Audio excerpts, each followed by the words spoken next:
வவுனியா உக்குளாங்குளம் பகுதியில் 13 வயது மாணவி பாலியல் வன்புணர்வுக்குட்படுத்தப்பட்டு கொலை செய்யப்பட்ட சம்பவத்தை கண்டித்து இன்று வடமாகாணத்தில் முழு கடையடைப்பு போராட்டம் முன்னெடுக்கப்பட்டுள்ளது.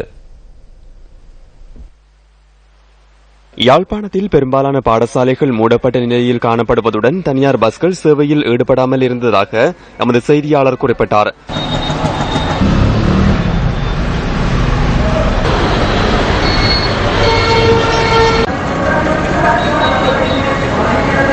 முழு கடையடைப்பு போராட்டத்தினால் வவுனியாவிலும் மக்களின் இயல்பு வாழ்க்கை ஸ்தம்பிதமடைந்துள்ளதாக எமது பிராந்திய செய்தியாளர் குறிப்பிட்டார்.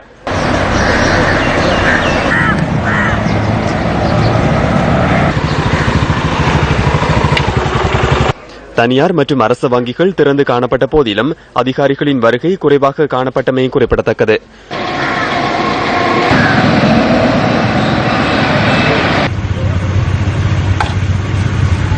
முல்லைத்தீவு மாவட்டத்திலும் முழு கடையடைப்பு போராட்டம் முன்னெடுக்கப்படுவதால் தனியார் பஸ்கள் சேவையில் ஈடுபடவில்லை.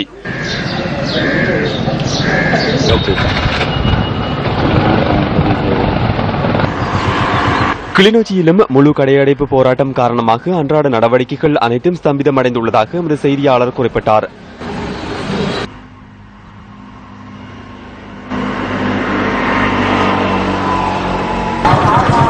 பாடசாலைகளில் கற்றல் நடவடிக்கைகள் தடைப்பட்டுள்ளன.